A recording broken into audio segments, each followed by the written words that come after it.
Hello everyone, આજે આપણે આપણા અર્થશાસ્ત્ર પાઠમાં પાઠ નંબર 3 માંગ એ જોઈ રહ્યા હતા.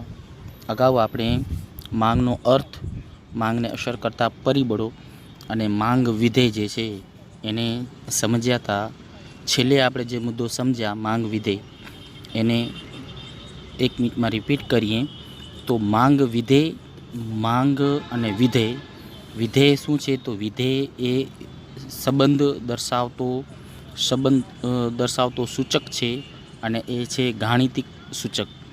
મતલબ કે કોઈ પણ બે ચલ વચ્ચેના સંબંધોને ગાણિતિક રીતે દર્શાવવું હોય તો એ બંને વચ્ચેનો સંબંધ જે છે, બે ચલ વચ્ચેનો સંબંધ જે છે એ વિધેયાત્મક સંબંધ છે.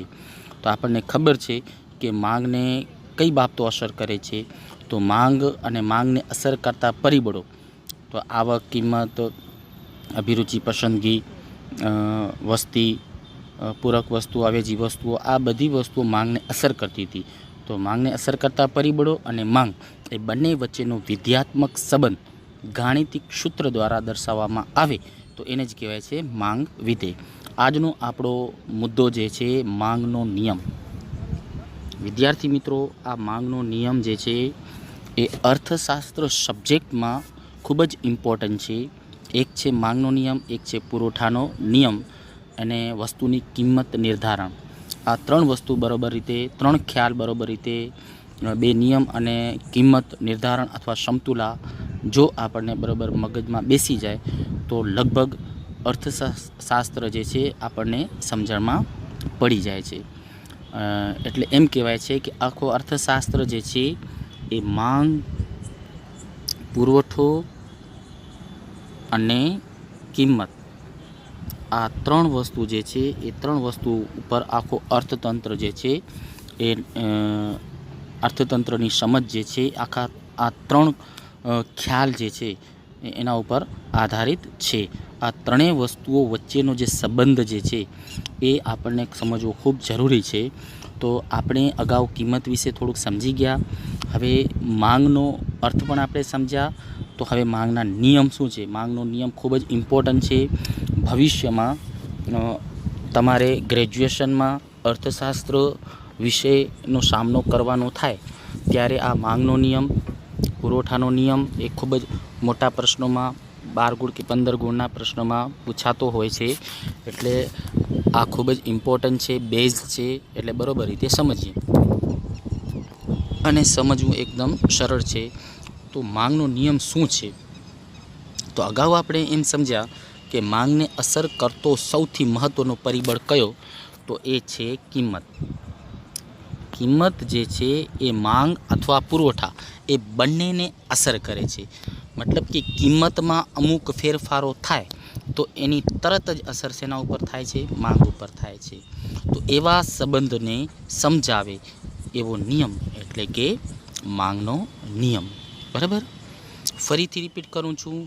કિંમતમાં અમુક ફેરફારોને કારણે માંગમાં પણ અમુક ફેરફારો થશે તો એવી અસર જે છે, કિંમતની અસર માંગ ઉપર થાય છે. તો એવા સંબંધને સમજાવતો નિયમ એટલે કે માંગનો નિયમ. હવે આ માંગનો નિયમ જે છે એ કોણે આપ્યો છે? એવી રીતે કદાચ પરીક્ષામાં વિકલ્પમાં પૂછાતો હોય તો અર્થશાસ્ત્રી આલ્ફ્રેડ માર્શલ, એને ટૂંકમાં ખાલી માર્શલ તરીકે પણ ઓળખવામાં આવે છે. એનું પૂરું નામ છે આલ્ફ્રેડ માર્શલ. તો એણે માંગનો નિયમ આપ્યો છે અને માંગનો નિયમ બિલકુલ સરળ છે. તરત જ આપણે સમજી જશું. અને માંગનો નિયમ શું છે એ સમજીએ. તો વિદ્યાર્થી મિત્રો બરાબર ધ્યાન આપજો કે અન્ય પરિબળો યથાવત રહે. સમજજો બરાબર. અન્ય પરિબળો એટલે કયા? મતલબ કે કિંમત સિવાયના જે પરિબળો જે છે, આપણે માંગને અસર કરતા પરિબળોમાં જોયા હતા એમાં કિંમત હતું અને કિંમત સિવાયના પરિબળો હતા. તો કિંમત સિવાયના પરિબળો યથાવત રહે. અન્ય પરિબળો યથાવત રહે મતલબ કિંમત સિવાયના બધા પરિબળો છે યથાવત રહે, મતલબ કોઈ એમાં ફેરફાર થતો નથી. તો વસ્તુની કિંમત ઘટતા માંગનું શું થાય? વિસ્તરણ થાય છે. વસ્તુની કિંમત જો ઘટે તો માંગનું વિસ્તરણ થાય છે અને વસ્તુની કિંમત વધતા માંગનું શું થાય છે? સંકોચન થાય છે. બિલકુલ ઇઝી છે.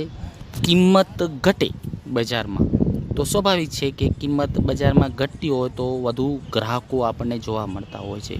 જે તે વસ્તુની કિંમત ઘટે તો એ વસ્તુની ખરીદી છે વધુ જોવા મળતી હોય છે. તો એનો મતલબ એમ થયો કે માંગ વધતી દેખાય છે. તો એને કહેવાય વિસ્તરણ. વિસ્તરણ એટલે વધુ, ફેલાવવું. હવે માની લો કે કિંમત વધતી દેખાતી હોય, વસ્તુની અચાનક કિંમત વધી જાય તો શું થાય? ખરીદી ઘટી જાય. ખરીદી ઘટી જાય મીન્સ માંગ ઘટી જાય, એટલે કે માંગમાં ઘટાડો થાય. અને એને સારા શબ્દોમાં કહીએ તો માંગ સંકોચાઈ જાય, ઓછી થઈ જાય. તો ફરીથી શોર્ટમાં કહીએ તો કિંમત ઘટતા શું થાય છે? માંગનો વિસ્તરણ. વિસ્તરણ એટલે વધારો. અને કિંમત વધતા વધે તો માંગનું સંકોચન થાય છે. આ જ છે માંગનો નિયમ. તો એનો મતલબ એવો થયો કે કિંમત, સમજજો બરાબર, અહીંયા છે કિંમત ને અહીંયા છે માંગ. તો કિંમત ઘટે, માની લો કે આમ તીરની નિશાની દર્શાવી, કિંમત ઘટે તો માંગ વધે ઉપર. કિંમત ઓછી, આ એરોની નિશાનીને સમજીએ તો એરો નીચે તરફ જાય છે, મતલબ કિંમત ઘટે છે. તો અહીં માંગ જે છે એનો એરો ઉપર તરફ જાય છે તો માંગ વધે. હવે માની લો કે કિંમત વધે છે, જો એરો ઉપર કર્યો છે, કિંમત વધે છે તો મતલબ એવો થયો કે માંગ ઘટે છે. તો એ બાબત સમજી શકાય છે કે અહીં ઘટાડો છે તો અહીં વધારો છે. પછી કિંમત વધે છે તો માંગ ઘટે છે. તો આ બંને વચ્ચેનો સંબંધ જે છે એ આપણને કેવો દેખાય છે? તો આ બંને વચ્ચેનો સંબંધ કેવો છે? વ્યસ્ત છે, મતલબ વિરુદ્ધ છે. કે એક ઘટે છે તો બીજું વધે છે. મતલબ કિંમત ઘટે છે તો માંગ વધે છે, અને કિંમત વધે છે તો માંગ ઘટે છે. એટલે ઘટવું એક બાજુ અને એક બાજુ વધવું, અને એક બાજુ પાછું વધવું તો સામે બીજી બાજુ ઘટવું. તો એ બંને વચ્ચેનો સંબંધ જે છે વ્યસ્ત છે, વિરુદ્ધ છે. મોસ્ટ આઈએમપી એક વાક્યમાં અથવા વિકલ્પમાં પૂછાય છે કે કિંમત અને માંગ વચ્ચે કેવો સંબંધ છે? તો યાદ રાખજો, કિંમત અને માંગ વચ્ચે વ્યસ્ત સંબંધ છે. હવે આ માંગનો નિયમ જ્યારે લાગુ પડે છે ને ત્યારે અમુક ધારણાઓ બાંધવામાં આવતી હોય છે. ધારણાઓ બાંધી લેવાની છે. માની લેવાનું છે કે ગ્રાહકની અભિરુચિ અને પસંદગી જે છે એ યથાવત રહે છે. મતલબ કે લોકોનો ઇન્ટરેસ્ટ અને પસંદગી એ બંને બદલતી નથી. પછી બીજું એ ધારણા બાંધી લેવાની છે કે આવકમાં પણ કોઈ ફેરફારો થતા નથી. પછી આપણે અગાઉ જોઈ ગયા પરિબળ આવક અને અવેજી અને પૂરક વસ્તુઓની કિંમતોમાં પણ કોઈ જાતનો ફેરફાર થતો નથી. પછી ભવિષ્યની કિંમતો કે અનુમાનો જે કરવામાં આવતો હતો એ પણ ભવિષ્યની કોઈ અટકળો છે નહીં, મતલબ કે અફવાઓ કોઈ છે નહીં. પછી વસ્તીનું જે પ્રમાણ જે હતું અથવા વય જૂથ હતું એ પણ યથાવત રહે છે. વસ્તી વધતી નથી કે ઘટતી નથી. તો આ જે છે ને એ શું છે? અન્ય પરિબળો. આપણે જોયું ને કે અન્ય પરિબળો યથાવત રહે, મતલબ આ બધા પરિબળોમાં કોઈ જાતના ફેરફારો થતા નથી. ત્યારે આ નિયમ આપણે લાગુ પાડવાનો છે. તો હવે સમજીએ કે નિયમ શું છે. તો સૌથી પહેલાં તો આપણે શું કરવું જોઈએ કે અનુસૂચિ બનાવવી જોઈએ. માંગના નિયમને સમજવા માટે આપણે એક અનુસૂચિ દ્વારા સમજીએ. જો અહીં અનુસૂચિમાં એક બાજુ કિંમત છે અને એક બાજુ માંગ છે. આ શું છે? અનુસૂચિ. તમે અનુસૂચિ ઉપર બરોબર ધ્યાન આપશો તો અનુસૂચિમાં જો અહીં કિંમત 20માંથી 15 થઈ, 15માંથી 10 થઈ અને 10માંથી 5 થઈ. એટલે મતલબ કે કિંમતમાં શું થઈ રહ્યો છે? ઘટાડો. હવે સમજો, અહીં 20માંથી 40 માંગ થઈ, 40માંથી 60 માંગ થઈ અને 60માંથી 80 માંગ થઈ. તો અહીં માંગમાં શું થાય છે? વધારો. તો નિયમ જ એ છે કે વસ્તુની કિંમતમાં ઘટાડો થવાથી માંગનું શું થાય છે? વિસ્તરણ થાય છે. તો અનુસૂચિ ઉપરથી બરાબર રીતે સાબિત થાય છે. બરાબર. તો આ જે છે અનુસૂચિ ને આપણે સમજાવી શકીએ છીએ। આ એક કાલ્પનિક અનુસૂચિ છે, એના સિવાય બીજી અનુસૂચિ પણ આપણે બનાવી શકીએ છીએ। આના કરતાં પણ સરળ અનુસૂચિ બનાવી શકીએ છીએ। અહીં કિંમત જે છે એ રૂપિયામાં આપેલી છે અને અહીંયા ડિમાન્ડ જે છે એકમમાં। એકમ એટલે નંગ, યુનિટ, કે જ્યારે 20 રૂપિયા કિંમત છે ત્યારે માંગ કેટલી છે? તો 20 એકમ, 20 વસ્તુ। હવે કિંમત ઘટીને કેટલી થઈ જાય? 15। ત્યારે કિંમત ઘટે એટલે માંગ વધે, તો માંગ જો 20માંથી કેટલી થઈ ગઈ? 40 થઈ ગઈ, વધી ગઈ, બરાબર। પછી કિંમત ઘટી ગઈ, 15માંથી 10 થઈ ગઈ, તો સ્વાભાવિક છે કે નહીં, નિયમ પ્રમાણે કિંમત ઘટે તો માંગમાં વધારો થાય। પછી હજી કિંમત ઘટીને 5 રૂપિયા થઈ જાય છે તો માંગ હજી વધીને શું થઈ જાય છે? 80 થઈ જાય છે। તો અહીં કિંમતમાં ઘટાડો થાય છે અને આ બાજુ માંગ જે છે એમાં કિંમત ઘટે છે એટલે માંગ વધે છે। હવે આ જ વસ્તુને સામે આકૃતિ દ્વારા સમજાવ્યું છે। જો અહીંયા આ જ વસ્તુને આકૃતિ દ્વારા સમજાવ્યું છે કે અહીં આકૃતિને બરોબર રીતે ધ્યાન આપશું તો આ બાજુ જે છે કિંમત આપેલી છે એટલે OX ધરી ઉપર માંગ છે અને OY ધરી ઉપર કિંમત છે। યાદ રાખજો કે હંમેશા OX ધરી ઉપર માંગ આવે। હવે OX ધરી અને OY ધરીમાંથી કોઈ પણ એક ધરીને તમે યાદ રાખો। આપણે શું યાદ રાખશું? તો OY ધરી ઉપર હંમેશા કિંમત આવે, એ યાદ રાખવાનું। નહીં તો પરીક્ષામાં ઘણી વખત ઊંધું કરી આવતા હોય છે વિદ્યાર્થીઓ। હવે OX ધરી ઉપર શું લખી આવતા હોય? કિંમત લખી આવતા હોય, અને માંગ OY ધરી ઉપર લખી આવતા હોય, એટલે આકૃતિ જે છે ને આખી બદલી જાય છે। એટલે મિત્રો એક વસ્તુ યાદ રાખવાની, કાં OX ધરી યાદ રાખવાની, OX ધરી ઉપર કયો ચલ આવે, અથવા OY ધરી ઉપર કયો ચલ આવે, બે ચલમાંથી કોઈ એક ચલ યાદ રાખવું। તો હું માનું છું કે OY ધરીવાળો જે ચલ જે છે એ જ યાદ રખાય કે OY ધરી ઉપર શું આવે? કિંમત આવે। હવે કિંમત અનુસૂચિમાં જે પણ કિંમત આપેલી છે કેવી રીતે આપણે આકૃતિ બનાવી? તો આપણે અનુસૂચિ ઉપર જે કોષ્ટક જોયું ને એ અનુસૂચિ ઉપરથી જ હંમેશા આકૃતિ બનતી હોય છે। આપણે એ નક્કી કરી લીધું કે OY ધરી ઉપર કિંમત આવી, તો કિંમત ઓછામાં ઓછી કિંમત કેટલી હતી? તો ઓછામાં ઓછી 5 હતી। તો 1 સેન્ટીમીટર બરાબર 5, પછી 1 સેન્ટીમીટર બરાબર 5, 5નું અંતર લીધું એટલે 5, 10, 15, 20 અને 25। અહીંયા તમને દેખાય છે કે કિંમત 5 છે, પછી 10 છે, પછી 15 છે, પછી 20 છે અને પછી 25 છે। આ આપણે દર્શાવી દીધું, 1 સેન્ટીમીટર બરાબર 5 રૂપિયા કિંમત OY ધરીનું ચલ દર્શાવી દીધું। હવે OX ધરી ઉપર આપણે શું લીધું છે? તો માંગ। કિંમત સિવાય શું છે? તો માંગ। તો માંગ જે છે ઓછામાં ઓછી કેટલી છે અનુસૂચિમાં? તો ઓછામાં ઓછી અનુસૂચિમાં માંગ કેટલી છે? તો જુઓ, ઓછામાં ઓછી 20 છે અને 20 ઉપરથી પછી વધતી જાય છે। અહીં ઓછામાં ઓછી કિંમત કેટલી છે? 5 છે અને 5 ઉપરથી પછી વધતી જાય છે। એને જ આપણે આકૃતિમાં દર્શાવ્યું છે। તો જો ઓછામાં ઓછી માંગ જે છે એ 20 છે, પછી 40 છે, પછી 60 છે, પછી 80 છે અને પછી આપણે 100 સુધી દર્શાવી શકીએ છીએ। અહીં 1 સેન્ટીમીટરની જગ્યાએ 2 સેન્ટીમીટર બરાબર 20, એટલે 2 સેન્ટીમીટર આપણે બરાબર કેટલા? 20। તો 20 પછી 2 સેન્ટીમીટર બરાબર ફરીથી પાછા 20, એટલે 20 ને 20 40 થઈ ગયા, એટલે 40, પછી 60 અને 80 અથવા અને છેલ્લે 100, એટલે 2 સેન્ટીમીટર બરાબર 20 અને પછી 20-20નું અંતર, અહીંયા કેટલું અંતર છે? 20-20નું અંતર છે। બધા વચ્ચે કેવું અંતર છે? 20-20નું અંતર છે। તો આ 20-20નું અંતર છે, અહીં આપણે 5-5નું અંતર દર્શાવ્યું છે, બરાબર।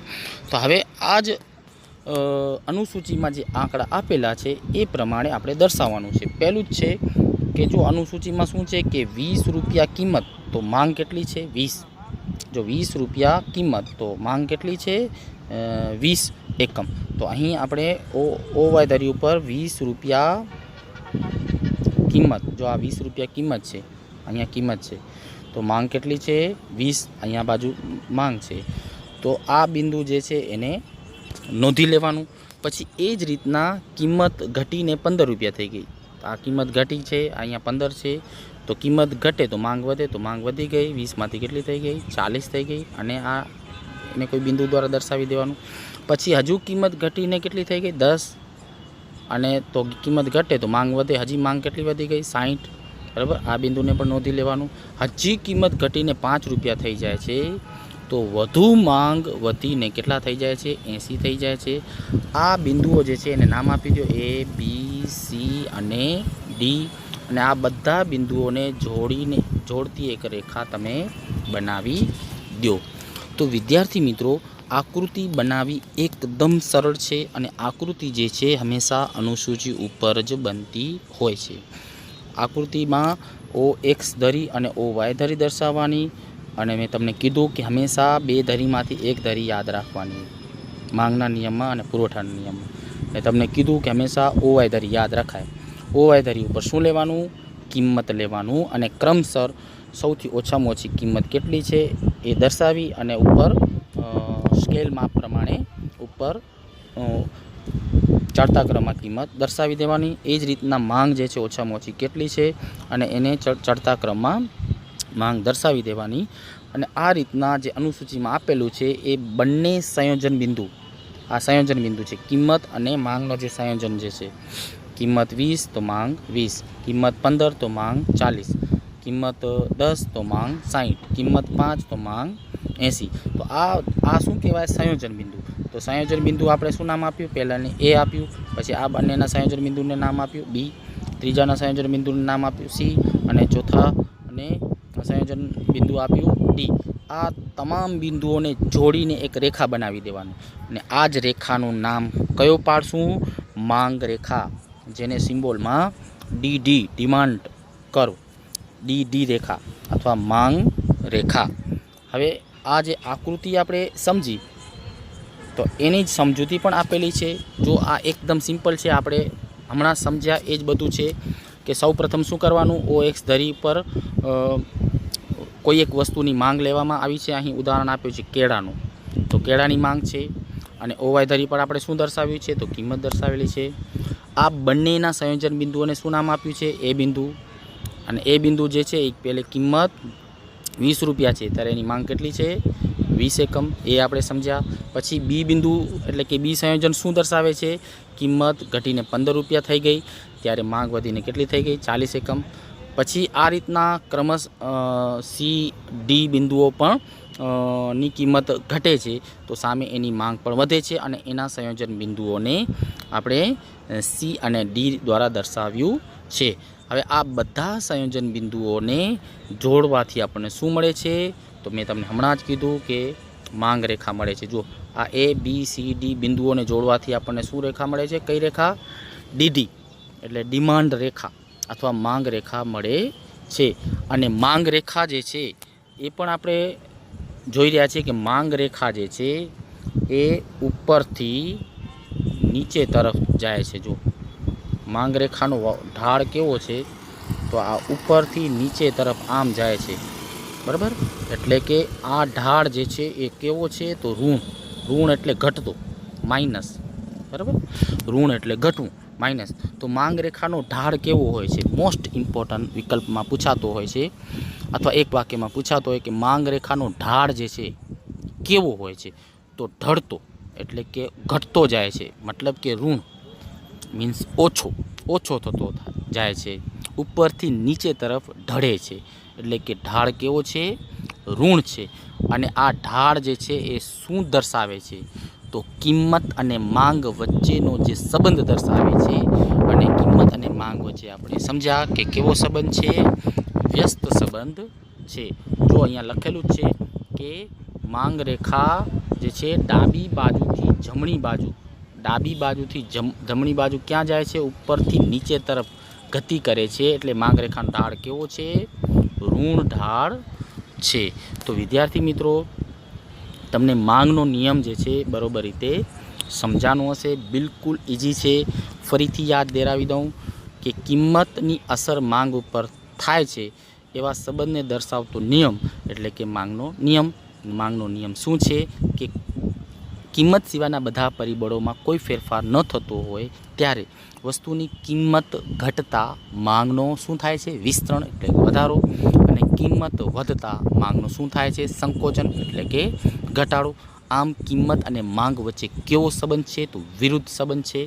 પછી આ બધા પરિબળો જે છે, અન્ય પરિબળો, એ બધા પરિબળોને ધારણા બાંધી લેવાની કે પસંદગી, રુચિમાં કોઈ ફેરફાર થતો નથી, આવકમાં ફેરફાર થતો નથી, અવેજી અને પૂરક વસ્તુની કિંમત પણ બદલતી નથી, પછી ભવિષ્યમાં કિંમતોની કોઈ અફવાઓ કે અટકળો નથી, અને વસ્તીમાં પણ કોઈ ફેરફારો થતા નથી. આ બધું ધારી લેવાનું છે, અને એના ઉપરથી આપણે શું એક કાલ્પનિક અનુસૂચિ તૈયાર કરવાની છે.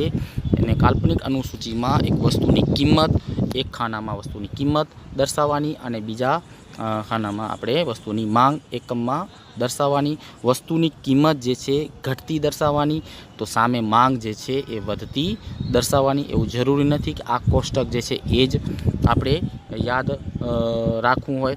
વસ્તુની કિંમતમાં ઘટાડો થાય તો શું થાય? માંગમાં વધારો થાય. એવી અનુસૂચિ કાલ્પનિક આપણે આપણી રીતે બનાવી શકીએ છીએ. એકદમ સિમ્પલ અનુસૂચિ 10, 8, 6, 4 અને 2. જો વસ્તુની કિંમત ઘટે એટલે માંગ વધે. માની લો કે વસ્તુની કિંમત 10 રૂપિયા છે તો માંગ ઓછી છે, તો અહીંયા 1. પછી વસ્તુની કિંમત ઘટી ગઈ તો માંગ વધી ગઈ. વસ્તુની કિંમત હજી ઘટી ગઈ તો માંગ વધી ગઈ. વસ્તુની કિંમત હજી ઘટી ગઈ, 4 રૂપિયા થઈ ગઈ તો માંગ વધી ગઈ, 4 થઈ ગઈ. વસ્તુની કિંમત હજી 2 રૂપિયા થઈ ગઈ તો માંગ વધી. તો કિંમત અહીંયા ઘટી રહી છે 10, 8, 6, 4, 2. તો સામે માંગ વધી રહી છે 1, 2, 3, 4, 5. જો અહીંયા ઘટાડો છે તો સામે માંગમાં વધારો છે. અને આ અનુસૂચિ એકદમ સિમ્પલ છે યાદ રાખવી. અને આ જ અનુસૂચિ ઉપરથી આપણે આકૃતિ બનાવી શકીએ છીએ. એવું જરૂરી નથી કે આ અહીંયા આપેલી જે અનુસૂચિ જે છે એ જ આપણે ગોખવી. આપણે આપણી રીતે પણ અનુસૂચિ બનાવી શકીએ છીએ. પણ નિયમ જે છે, નિયમ બરાબર રીતે સાબિત થતો હોય એ પ્રકારની જ અનુસૂચિ અને બનાવી, જેથી માંગનો નિયમ જે છે બરાબર રીતે સાબિત થતો હોય. બરાબર. અને આ અનુસૂચિ ઉપરથી આપણે આકૃતિ એ બનાવી શકીએ છીએ. તો હવે આશા રાખું છું કે કદાચ તમને આ નિયમ બરાબર રીતે સમજાનો હશે. જો તમને કોઈ મુદ્દો હજી સુધી ન સમજાતો હોય, હમણાં સુધીના આપણા ત્રીજા પાઠમાં જેટલા પણ મુદ્દાઓ કમ્પ્લીટ કર્યા છે એમાંથી જે પણ મુદ્દો સમજાતો ન હોય તો વિદ્યાર્થી મિત્રો, તમે જે છે મારા ચેનલમાં, યુટ્યુબ ચેનલમાં અમિલ શાહ શેખ યુટ્યુબ ચેનલ ઉપર તમે કોમેન્ટ કરી શકો છો. અને હજી સુધી તમે મારા ચેનલને જો સબસ્ક્રાઈબ ન કર્યો હોય, તમે વિડીયો જોયા હોય પણ સબસ્ક્રાઈબ ન કર્યો હોય તો પ્લીઝ સબસ્ક્રાઈબ કરજો, જેથી કોઈ પણ હું વિડીયો બનાવીશ અને યુટ્યુબમાં અપલોડ કરીશ તો તરત જ તમારા મોબાઈલમાં એની નોટિફિકેશન તમને આવી જશે. Thank you very much.